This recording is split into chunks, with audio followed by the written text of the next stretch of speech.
What do we know about the current situation in Kherson?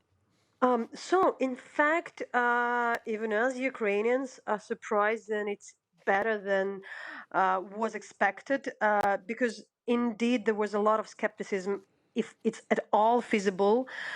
We heard about the possible withdrawal. There were concern whether it's a trap.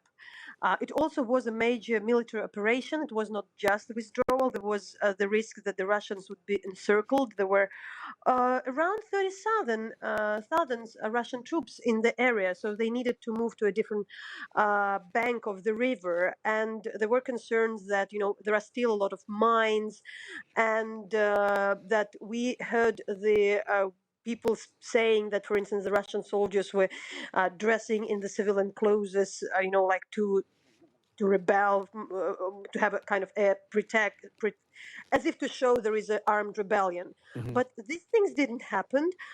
It's even like the level of jubilation is amazing. I've seen myself like dozens of videos, not just from Kherson, which is quite a large city, but also from all around the villages. It's one of the largest territories freed since the start of the full-scale war.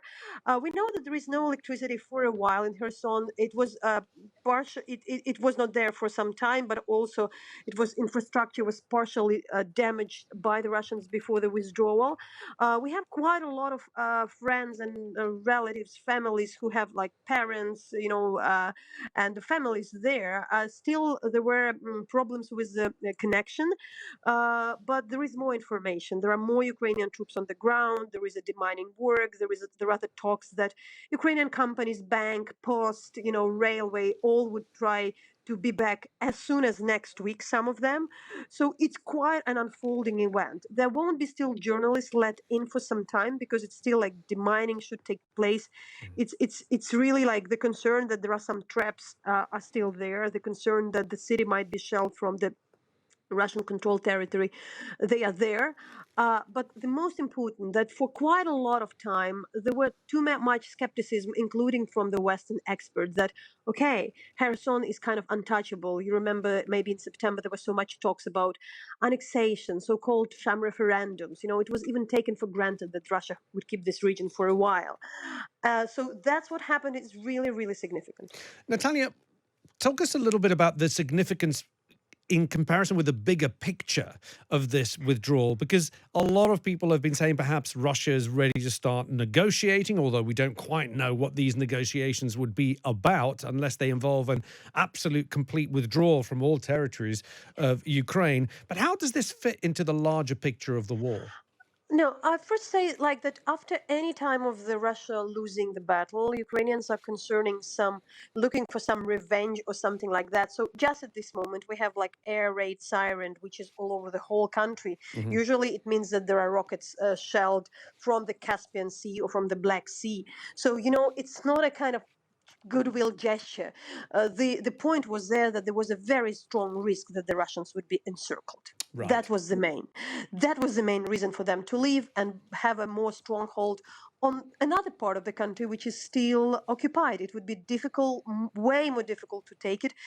We don't know when, how it should unfold, but it's still there. Still, it's important that towns which were a lot in the news, like Odessa or Mykolaiv, they maybe won't be shelled as often because just the Russians would be way further, and this gives like some some good news for a number of the large towns, because the further Russians are, the less is the territory which is constantly shelled. Also, by the way, there was a constant threat that Russians would like to take Odessa and then go to Moldova. Now it's like out of discussion now, with the terrain which is like overtaken by liberated by the Ukrainian army. This kind of Western move of Russia isn't there. So I would be very cautious about negotiation. We need to speak, and till now, there are still the signs that Russia definitely needs time to regroup, and they definitely would like to kind of spend more, in winter, what's expected to strengthen their forces, to get more people mobilized. They lost a lot of ammunition to be ready more. So that's what is really, really concerning. It doesn't mean that Ukrainians kind of shouldn't really take care or consider anything, but there are no signs of that. It's really like the military pause for getting stronger in some months and regrouping. What is the mood where you are at the moment? You're speaking to us from Kiev. What's the mood there at the moment of the people? So I think like this part of the country, south, is really important. It's like many people have friends, relatives. It's the access to the Black Sea. So it's really considered like maybe within the whole period of the war, the third major victory. I mean, the first was when the Kiev was freed. Then later we talked about Kharkiv, but it was not that significant. Kharkiv was not that significant. So it's really, a sign that Ukraine really is capable. Of course, for that there would be necessary the Western help, ammunition. Without that, nothing would be possible. But the fact that Ukraine has a chance to regain the territories which had been occupied during the very first days of the war, including the major towns, not just the villages, but like a major town. And what comes next, Natalia? I mean, we talked about how significant Kherson being rid of Russian troops, because that, of course, means that areas close to it are now no longer going to be shelled from the Russian troops based in Kherson. What is the Ukrainian army looking to next? Is it still squeezing the Russian army bit by Look, bit further to the east? so it's quite a large territory. It's first of all should be demined. I'm no doubt that within the next weeks and months there would be a lot of investigation on possible war crimes, because I've been working in the region, with the people who were fleeing. I just Mhm. something also very important to remember and understand. Since March, people were not allowed to leave that territory to the Ukrainian controlled territory. The only way was either through Russia. Any evacuation was forbidden. So actually, it's really also this major thing that despite everything, for 5 6 months, people were really not able. They were absolutely trapped. There was no way to get out. So it's really to figure out a lot what's happening, and to